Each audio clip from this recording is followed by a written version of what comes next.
एक साल में पलायन बंद कैसे होगा? ये तो स्वाभाविक बात है, जब 10, 12, 15 हजार के रोजगार होगी तो पलायन लोग ना करी। कुल 50 लाख से ज्यादा लोग, 50 लाख से ज्यादा युवा जो है वो बाहर गया है मजदूरी करने। जो लोग बाहर गया है मजदूरी करने वो औसतन 12 से 15 हजार रुपया कमाता है और खर्चा के बाद घरे 6 से 8 हजार रुपया भेजता है। तो अगर 10-12 हजार रुपया के रोजी रोजगार का व्यवस्था बिहार में हो जाए तो कोई आदमी उसमें जाना नहीं चाहेगा। तो ये व्यवस्था कैसे होगा? तो हम लोग जन सुराज में कहते हैं कि रोजगार मिलने का क्या उपाय है। बिहार में आदमी बुझेला कि सरकारी नौकरी होई, कितना आदमी आके बुर्बक कहते कि हम 10 लाख नौकरी दे दे, लड़का वही में अजुराइल बालन की सरकारी नौकरी से बेरोजगारी दूर हुई। तो एगो आंकड़ा याद रखी कि पिछला 78 साल में बिहार में जितना आदमी सरकारी नौकरी आज कर रहा बाड़ा, चपरासी से लेकर मुख्य सचिव तक, संविदा कर्मी को भी जोड़ लीजिए, सबका संख्या गिनिएगा तो 23.25 लाख आदमी को सरकारी नौकरी है। 23.25 लाख आदमी को सरकारी नौकरी मिला है 78 साल में। मतलब 1.97%, करीब करीब 2% आदमी को सरकारी नौकरी है। तो किसी भी हालत में सरकारी नौकरी से तो सबको रोजगार नहीं मिल सकता। कुछ आदमी कहता है कि भैया फैक्ट्री लग जाए तो उसे रोजगार मिल जाए, नहीं मिलेगा। क्यों नहीं मिलेगा? क्योंकि पूरा जो अर्थव्यवस्था बा, जिसमें तनी मनी भी इकोनॉमिक्स समझत हुई, अर्थशास्त्र अगर समझते हैं आप, तो जो पूरा जो अर्थव्यवस्था है इसका 3 पिलर है। खेती है, फैक्ट्री है और तीसरा है जिसको कहते हैं सर्विस सेक्टर। होटल बा, अस्पताल बा, स्कूल बा, रेस्टोरेंट बा, गाड़ी बा, जितना चीज कंजम्पशन जो आप खा पी रहे हैं, करीब करीब खेती और फैक्ट्री अगर दोनों मिला दीजिएगा तो 35% होता है। 65% है सर्विस सेक्टर। सैलून कोई खोला है, कोई मिठाई का दुकान खोला है, कोई रेस्टोरेंट चला रहा है, कोई स्कूल चला रहा है, कोई अस्पताल चला रहा है, कोई टैक्सी का धंधा किया है। ये सब सर्विस सेक्टर है। तो 100 रुपया के अर्थव्यवस्था में 65 रुपया ये सर्विस सेक्टर है। और सर्विस सेक्टर में सबसे ज्यादा जरूरत क्या है? आपके पास पूंजी होना चाहिए। पैसा रही तबे ना रोजी रोजगार करो। तो बिहार में पूंजी का बहुत बड़ा अभाव है। यहाँ लोगों के पास पूंजी नहीं है। आपको लगता है कि यहाँ लोगों का पलायन होता है। लोगों का पलायन इसलिए हो रहा है कि यहाँ से पूंजी का पलायन हो रहा है। जब बैठल इतना आदमी मानन, बहुत विद्वान लोग भी बैठे हुए होंगे, आपको ये शायद पता नहीं है कि बिहार से हर साल 2.5 लाख करोड़ रुपया, 2.5 लाख करोड़ रुपया बैंक, जो आप और हम अपने बैंक में यहाँ जमा करते हैं, 2.5 लाख करोड़ रुपया बैंक वाला बिहार से बाहर भेजता है। गुजरात में, तमिलनाडु में, उत्तर प्रदेश में, कर्नाटक में, आंध्र प्रदेश में। ये आंकड़ा कहां से बा? रिजर्व बैंक ऑफ इंडिया बताता है। बैंक जो है, बैंक का जिम्मेवारी है कि जितना रुपया आप बैंक में जमा कीजिएगा उसका 70% पैसा आपको, समाज को ऋण के तौर पर मिलना चाहिए, जिससे आप घर बना सके, गाड़ी खरीद सके, धंधा रोजी रोजगार कर सके। तो पूंजी का यही 2 स्रोत है। पूंजी आदमी के पास कहां से आता है? जो पैसा आप कमाते हैं, जो खर्चा के बाद बच गया वो आपका पूंजी हुआ। और दूसरा पूंजी का स्रोत है जो बैंक से कर्जा लिए, वो आपका पूंजी है। मान ली कि रुआ घर बनावता नहीं, 1 लाख रुपया रुआ बचत कैले बानी, 4 लाख रुपया बैंक से लेनी तो 5 लाख के घर बनावता नहीं, फिर धीरे धीरे कर्जा वापस करब। तो ये जांचने के लिए रिजर्व बैंक ऑफ इंडिया एक आंकड़ा जारी करता है जिसको कहते हैं CD रेशियो।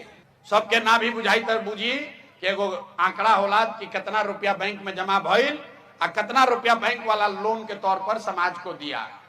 देश में कानून है, संविधान है कि बैंक में अगर 100 रुपया जमा हो तो 70 रुपया बैंक को वापस समाज को देना है, धंधा के लिए, रोजी रोजगार के लिए, घर बनाने के लिए, गाड़ी खरीदने के लिए। बिहार में बैंक वाला देता है कितना? 40 रुपया। बाकी पैसा कहां जाता है? बाकी पैसा बैंक वाला उस राज्य में भेजता है जहां पर रोजी रोजगार हो रहा है, गुजरात में, कर्नाटक में, तमिलनाडु में।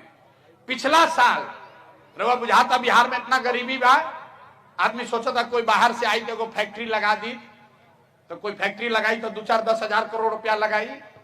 पिछला साल बिहार के गरीब जनता ने बैंक में पैसा जमा किया 4,21,000 करोड़ रुपया। ध्यान से समझिए, जितना बैंक बिहार में है इसमें हम लोग मिलकर पैसा जमा किए 4,21,000 करोड़। अब बैंक वाला पैसा आपको लोन पर कितना दिया? 1,61,000 करोड़। बाकी पैसा कहां गया? बाकी पैसा बैंक वाला दूसरे राज्य में भेज दिया। अगर 70% सीडी रेशियो होता तो बिहार में 2,80,000 करोड़ रुपया आपको लोन के तौर पर मिलता। तरुआ जो घर आज 4 कमरा के बनैले बानी, 8 कमरा के बनाई थी। आप एगो छोटा सा रेस्टोरेंट चला रहे हैं तो बड़ा रेस्टोरेंट चलाने लगते, छोटा व्यापार कर रहे हैं बड़ा व्यापार करने लगते, खेती में ज्यादा पैसा इन्वेस्ट कर सकते थे। ये जो हर साल 2-2 लाख करोड़ रुपया गया, तो 1990 में जब लालू जी मुख्यमंत्री भइलन तब से लेके पिछला साल तक बिहार से 26,35,000 करोड़ रुपया आपका हमारा पैसा बैंक वालों ने दूसरे राज्य में भेज दिया। 50 लाख आदमी गइलन, लेकिन 26 लाख करोड़ रुपयों इजा से चल गई। तो ये पूंजी का पलायन है। अब आप कहिएगा भैया ये रउआ कौन नया ज्ञान देता? नहीं, बिहार में तो कोई बातें नहीं करते कर। ये कौन पलायन है? 26 लाख करोड़ रुपया आपका हमारा बैंक वाला दूसरे राज्य में भेज दिया। आप अंदाजा लगाइए, अगर 26 लाख करोड़ रुपया बिहार में इन्वेस्ट होता तो यहां पर कितना रोजी रोजगार पैदा होता। और ऐसा नहीं है कि बैंक का मनमर्जी है कि आप कितना पैसा लोन दीजिएगा। आपके जानकारी के लिए बता दें, देश के स्तर पर एक कमेटी होती है जिसका चेयरमैन होता है खुद प्रधानमंत्री, और हर 15 दिन पर यह आंकड़ा देखा जाता है कि बैंक में कितना रुपया जमा हुआ, बैंक वाला कितना लोन दिया। बिहार में राज्य के स्तर पर उस कमेटी का चेयरमैन होता है मुख्यमंत्री। लेकिन जैसे बिहार में सीओ, बीडीओ, डॉक्टर, दरोगा मुख्यमंत्री के बात नहीं सुनत, तो इसे बैंक वाला भी उनकर बात नहीं सुनत। अब बिहार में आदमी के कर समझ भी नहीं थे। आज तक आप कहीं किसी सभा में ये नहीं सुने होंगे कि भैया पूंजियों के पलायन बिहार से होता। जे जैसे फिनांस मिनिस्टर बा, ओकरा से पूछब कि भाई प्रशांत किशोर कह रहा है कि 26 लाख करोड़ रुपया यहां से चला गया, तो कहेगा ये क्या होता है? तो जन सुराज का मंत्र यह है कि अगर बिहार में 70% जो राष्ट्रीय औसत है, अगर बैंक के साथ मिलकर सीडी रेशियो को सुधार दिया जाए तो हर साल 2.5 लाख करोड़ रुपया एक्स्ट्रा पैसा यहां पर लोगों को मिलने लगेगा, घरे घर रोजी रोजगार होने लगेगा। तो ये जन सुराज का पहला मंत्र है घरे घर रोजगार देने का। दूसरा मंत्र ये है कि मनरेगा को सीधे खेती से जोड़ा जाए। जन सुराज ने कहा कि जितना आदमी धान गेहूं के खेती करता, अगर आप ये धान गेहूं का, मकई का खेती छोड़ के आप अगर नगदी फसल का खेती कीजिए, मसाले का खेती कीजिए, सब्जी का खेती कीजिए, लहसुन प्याज उगाइए, मसाला उगाइए, तो आपको मनरेगा के तहत मुफ्त मजदूर दिया जाएगा। एक फायदा क्या होई कि रउआ मजदूर मिल जाए यहाँ मुफ्त में, मनरेगा के चोरी हो जाए बंद, 1 रुपया हमनी के लागी ना, कहे से कि मनरेगा के पैसा दिल्ली से आवता। आ जौन मजदूर रउआ के दियाई 2 बीघा पर, तो रउआ ओकरा से काम कराई। वो अभी तक क्या होता कि जितना नीचे पंचायत वाला 40% चोरी करके मनरेगा के लूट मचल बा। तो जो कृषि का पलायन है, एक और लोग जाता पंजाब में, हरियाणा में खेती मजदूरी करे, आ एजा जो खेती करता वो कहता भैया क्या है, पहले खैनी खेती करत रही, पहले प्याज उगावत रही, लेकिन मजदूर मिलते नहीं, यही से खेती बंद कर देनी। तो हम लोग कह रहे हैं कि अगर जो कृषि का मजदूर है उसका पलायन रोकना है तो मनरेगा को कृषि से जोड़ दीजिए, किसान को फायदा होगा, किसान को मजदूर मुफ्त हो जाएगा, और लाखों लोग जो जा रहा है पंजाब में, हरियाणा में खेत काटने, वो बिहार में ही काम करने लगेगा। और तीसरा जो काम हम लोग कर रहे हैं, तीसरा जो रोजगार का पलायन रोकने का तरीका बताया, दुनिया में जितना अर्थशास्त्री बाड़न, एगो स्कीम कहल जाला इंटरेस्ट सबवेंशन। कर्ज काहे ना लिहिला? कर्ज से ज्यादा लोग ब्याज से डरते हैं। तो भैया कर्जा 1 लाख रुपया दे, 10,000, 12,000, 15,000 रुपया ब्याज लागी, तो आदमी डर के मारे बिजनेस व्यापार करने से आदमी डरता है। तो इसलिए हम लोग इस इंटरेस्ट सबवेंशन स्कीम का बात कर रहे हैं। मतलब रउआ 1 लाख रुपया बैंक से लोन ले तरवा के कहल जाते कि खाली ऊपर ब्याज 4 रुपया दी, 6 रुपया सरकार के ओर से दिहल जाये, ताकि जितना युवा बाड़न महिला लोग बा घरे घर लोग लोन ले 1 लाख रुपया 2 लाख रुपया लेके छोटा छोटा काम करो और ब्याज 4 रुपया लागो। इससे फायदा का होई? फायदा ही होई कि बजट से मान ले कि 1 लाख करोड़ रुपया अगर लोन लोग ले लिया तो सरकारी खर्चा आएगा खाली 6,000 करोड़ रुपया। कहीं से कि 4,000 करोड़ रुपया रउआ दे ब्याज और 6,000 करोड़ रुपया सरकार दी और में 1 लाख करोड़ रुपया घरे घर बट जाये। 1 लाख करोड़ तो घरे घर आदमी कोई गाय खरीदी, कोई मुर्गी फार्म खोली, कोई दुकान खोली, कोई यूट्यूब बना ली, कोई टैक्सी कर ली। तो ये 3 चीज हम लोग करेंगे। पहला चीज, बिहार में 2.5 लाख करोड़ रुपया जो बैंक से पैसा बाहर जा रहा है उसको रोकने का स्कीम है। 3 महीना के अंदर उसको रोक दिया जाएगा। जे बैंक जिनका बिजनेस करे के बाद उसको पैसा लोन यहीं देना है, लोन नहीं देगा ब्रांच उसका बंद करेंगे, बाहर जाओ भाई। अगर बिहार में पैसा जमा हो रहा है तो बिहार में लड़कों को लोन मिलना चाहिए। दूसरा बात, मनरेगा को सीधा कृषि से जोड़ा जाएगा। और तीसरी बात, जितना महिला युवा है जो कर्ज लेकर बिजनेस व्यापार करना चाहता है उसको खाली 4 रुपया ब्याज पर लोन मिले, ताकि सब आदमी घरे घर रोजी रोजगार कर। तो ये 3 रास्ता है मेरे भाई। पूंजी की उपलब्धता सबसे ज्यादा जरूरी है। एक रवा बोल चाल के भाषा में कर उदाहरण समझी। मान ली कि रवा बाल काटे आवता, रवा मन भइल कि एकमा में जाके एगो भैया हम सैलून खोली, रवा बिजुन 20,000 रुपया बा, रवा एकमा गईनी तो पता चलल कि दुकान सैलून खोले में 1 लाख रुपया खर्चा हुई, तो रवा बिजुन तो 20,000 रुपया बा। रवा बैंक के पास गईनी, भैया हमरा के लोन दी 70,000, हम सैलून खोले चाहता नहीं, बैंक वाला बिहार में लोन नहीं देता है। तो 20,000 रुपया का क्या होगा? वो आदमी यहाँ से 2,000 रुपया का टिकट कटाएगा, जाएगा बॉम्बे, 5,000 रुपया खोली वाले को देगा एडवांस, धारावी में कहीं स्लम में जाकर रहने के लिए। 2-3 हजार रुपया खर्चा करी बेचारा हो जाके कोनो दलाल उलाल के पकड़ के कहीं फैक्ट्री में, कहीं सैलून में नौकरी लागी। तो जो 20,000 बचाया था वो भी खर्चा हो गया। और जो आदमी यहाँ सैलून चला सकता था, 4 आदमी को रोजगार दे सकता था, अपने परिवार के लिए 20,000 रुपया कमा सकता था, वो यहाँ पर एगो छोटा मोटा व्यवसायी हो सकता था, वो जाकर बॉम्बे में मजदूर बन गया। अगर उसको पूंजी यही उपलब्ध हो जाता तो यहाँ पर सैलून खोलता, 4 आदमी को रोजगार देता और अपना परिवार भी चलाता। तो इसीलिए हम लोग कह रहे हैं कि जिसका बच्चा 15 साल से कम उम्र का है उसको पहले पढ़ाया जाए, और जेकर उम्र 15 साल से 50 साल बा ओकरा हाथ में पहले पूंजी दिहल जाओ। बिहार के लड़कन के पास ताकत बा, हमने के रोजी रोजगार अपने आप करे लागल जाई, पैसा हमने के चाहिए। गुजरात में सबसे पहले पैसा कब हुआ? जब अमूल के रवा नाम सुन ले बानी, ऑपरेशन फ्लड के तहत गुजरात के घर घर में विश्व बैंक से पैसा लाकर महिलाओं को 2-2 लाख 1-1 लाख रुपया दिया गया। लोगों ने गाय भैंस खरीदा और कोऑपरेटिव से दूध जब बिकना शुरू हुआ, घरे घर 500,000 रुपया नगद पैसा आने लगा। वहां से गुजरात की तरक्की शुरू हुई है। अब बिहार में दुर्दशा का बा? 2 भैंस खरीदे के बाद कोई के तो पैसा नहीं थे, कहां से खरीदेगा गरीब आदमी? किसी से जाकर पूछिए, कहता भैया कै गो, हम रास्ता चलते हैं पैदल पूछते हैं कै गो मवेशी है, तो कहता भैया 1 भैंस बिया। एक से पहले कहा कहता भैया बाबूजी के भी 1 भैंस रहे, अभी हमरो भी 1 भैंस बिया। वो बढ़ा नहीं सका है क्योंकि उसके पास पूंजी नहीं है। तो पूंजी की उपलब्धता, जिस दिन पूंजी यहाँ उपलब्ध होगा उस दिन बुद्धि का पलायन रुक जाएगा, और जब पूंजी और बुद्धि का पलायन रुकेगा तो श्रम का पलायन अपने आप रुक जाएगा। उसके लिए कोई अलग से प्रयास करने की जरूरत नहीं है।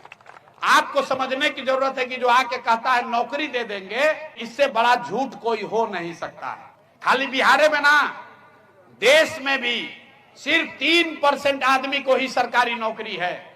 इसको समझिए, क्योंकि आरक्षण के लड़ाई में पूरा समाज पड़ा हुआ है। आप समझ रहे हैं भैया हमको आरक्षण मिले कि इनको आरक्षण मिले? हम कहते हैं भाई एक बार को 100% आरक्षण ले लो, तब वो तो 3% आदमी को ना आरक्षण मिलेगा, 97% आदमी को तो कभी ना मिलिए नहीं सकता है। दूसरा बात देखिए, कितना ये गरीब आदमी को ये पिछड़ा वंचित का राजनीति करने वाला कितना धोखा देता है। अभी जातीय जनगणना हुआ, 500 करोड़ रुपया लगा के जातीय जनगणना हुआ, और जो रिपोर्ट आया उसको पढ़ा भी नहीं। रिपोर्ट में लिखा हुआ है कि आज भी बिहार में सिर्फ 3% दलित समाज के लोग 12वीं क्लास पास करते हैं। 5% से कम अति पिछड़ा समाज का आदमी 12वीं पास किया है। और 7% से कम मुस्लिम समाज के बच्चे 12वीं पास कर रहे हैं। तो जब आपका लड़का 12वीं पास नहीं करेगा तो आरक्षण कहां से लीजिएगा? इसीलिए आप देख रहे हैं कि आरक्षण लागू है, लेकिन कोई अति पिछड़ा, कोई दलित, कोई मुस्लिम के घर में उसका लाभ नहीं मिला है। जब 12वीं पास नहीं करेगा तो नौकरी में आरक्षण कैसे लेगा? तो इसलिए जरूरी है कि पहले शिक्षा हो और लोगों के हाथ में पूंजी हो, तब सुधार होगा। दूसरा कोई उपाय नहीं है। जब तक हम लोग सरस्वती की कृपा नहीं होगी हम लोगों पर, तब तक लक्ष्मी का वास नहीं हो सकता है। गरीबी से निकलने का 3 गो रास्ता है। या तो आपके पास पढ़ाई हो, या आपके पास जमीन हो, और दोनों नहीं है तो आपके पास पैसा पूंजी हो। आप गांव में देख लीजिए, जो पढ़ लिख के नौकरी कर रहा है उसका दशा ठीक है। जिसके बाप दादा के पास 5-10 बीघा जमीन भी बाप दादा का है, वो भी अपना जीवन चला रहा है। और जिसके पास दोनों नहीं है, खाद के दुकान बा, मिठाई के दुकान बा, ओकरो जीवन चल रहा बा। लेकिन गांव में 100 में 60-70 आदमी ऐसा है, ज्यादातर गांव में, जिसके पास ये तीनों में तीनों चीज नहीं है। उसके पास बच्चे के पास पढ़ने का उपाय नहीं है, जमीन है ये नहीं है, और रोजी रोजगार करने के लिए पूंजी है ये नहीं। तो कैसे उसका गरीबी खत्म होगा? जिसको वोट देना है दे दीजिए, नहीं सुधर सकता है। चाहे सड़क बन जाओ कि बिजली आ जाओ, आदमी ये कहते हैं भैया नली गली बनवा दी। अरे भैया, इससे गरीबी नहीं खत्म होगा। गरीबी खत्म तब होगा जब यहां लोगों के पढ़ने की व्यवस्था हो, जब आपके पास जमीन हो। बिहार में भूमिहीनों की संख्या 60% है। मतलब 100 में 60 आदमी ऐसा है जिसके पास एक धूर जमीन नहीं है। देश में 100 में 38 आदमी ऐसा है जिसके पास जमीन नहीं है। अब बिहार में 100 में 60 आदमी के पास जमीन है ये नहीं है, तो खेती करेगा कैसे? यहाँ खेती क्या करता? जो मजदूर है, आपसे खेत बटाई पर लेता है और वो मजदूरी करता है, वो किसान नहीं है, वो तो मजदूरी कर रहा है। तो जब तक बिहार के समाज में शिक्षा नहीं होगी, लोगों के पास जमीन नहीं होगा, और घर घर रोजी रोजगार करने के लिए पैसा पूंजी नहीं होगा, तब तक यहां से गरीबी खत्म नहीं हो सकता है। तो जन सुराज का सीधा संकल्प है कि यही 3 गो काम करना है। बाकी चीज जब होई तब होई, लेकिन सबसे पहले लइकन के शिक्षा के व्यवस्था कईल जरूरी बा। और ओकरा खातिर हमनी क्या कहता नहीं, जब शिक्षा सुधारे खातिर कि साल भर के अंदर जब स्कूल सुधरी तब सुधरी। जितना गरीब आदमी है उसको हम लोग कह रहे हैं कि आप अपने बच्चा को प्राइवेट स्कूल में भेजिए, उसका फीस सरकार भरेगी। कितना आदमी कहता कि भैया इतना पैसा कहां से आई? सरकारी स्कूल में ज्यादा पैसा लगता है। सरकार का शिक्षा बजट है 60,000 करोड़ रुपया।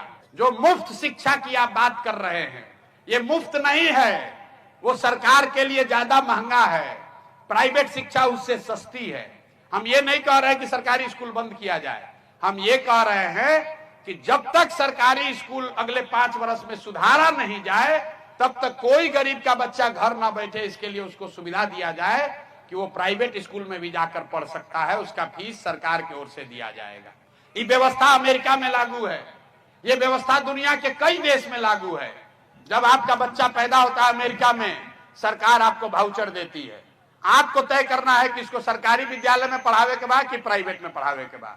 सरकार कहती है भैया प्राइवेट में पढ़ाओगे तो उसका पैसा ले लो, और नहीं तो सरकारी में पढ़ाना है तो तुम सरकारी में पढ़ा लो। सरकारी चीज मुफ्त नहीं है, सरकार को तो पैसा लगना ही है। तो इसलिए हम लोग कह रहे हैं कि शिक्षा सुधारना है तो यहाँ पर गरीब आदमी को प्राइवेट स्कूल में भी पढ़ने का अवसर दिया जाए, तभी सरकारी स्कूल और प्राइवेट में कंपटीशन होगा, तो शिक्षा का स्थिति सुधरेगा। कई आदमी कहता है कि भैया खिचड़ी बटाता है से स्कूल खराब हो गई। ये गलत बात है। अगर खिचड़ी बटने से स्कूल खराब होता तो 8वां क्लास के ऊपर तक किसी क्लास में खिचड़ी नहीं बट रहा है, वहां पर पढ़ाई क्यों नहीं हो रहा है? कुछ आदमी कहता है भैया स्कूल है टीचर बड़ा खराब आ गए, बड़ा सा नियोजित शिक्षक एकनी के कुछ बुझाते नहीं के से खराब हो गई। तो आप बताइए कि अगर नियोजित शिक्षक से शिक्षा खराब हुआ है तो पटना साइंस कॉलेज और पटना कॉलेज में पढ़ाई काहे नहीं हो रहा है? वहां तो नियोजित शिक्षक नहीं है, वहां तो खिचड़ी नहीं बट रहा है। ये शिक्षा का दुर्दशा इसलिए हुआ है कि समाज और सरकार दोनों के प्राथमिकता में शिक्षा है ही नहीं। आप भी जो है इसकी चिंता नहीं कर रहे हैं कि स्कूल में पढ़ाई हो रहा है कि नहीं हो रहा है। आदमी जाके कहता है हेडमास्टर से कि भैया हमारा साइकिलवा वाला पैसा आयल कि ना आयल, पोशाक के पैसा मिलल कि ना मिलल, आज खिचड़ी बढ़िया मिलल है कि ना मिलल है। एजा अभी नाच एगो आज ऑर्केस्ट्रा पूरा पंचायत के आदमी जुट जाइए, लेकिन एजा स्कूल में अगर गणित के पढ़ाई नहीं के हो तो कोई के चिंता नहीं है। समाज बिल्कुल सोचता है भाई पढ़े ना पढ़े क्या फायदा है, चलो इसे हमको मजदूरे बनना है लड़का को। और सरकार भी ये सोच रहा है कि अरे मास्टर साहब लोग को इतना पैसा देता नहीं जा, मास्टरवा पढ़ावत तो नहीं खसन, तो चलो एक से कुछ कामे करा लिया जाओ, तो चलो भाई वोटर लिस्ट बनाओ, कुछ नहीं के तो स्वच्छता मिशन चलाओ। तो सरकार और समाज दोनों की प्राथमिकता में शिक्षा नहीं है, इसीलिए ये पतन हुआ है।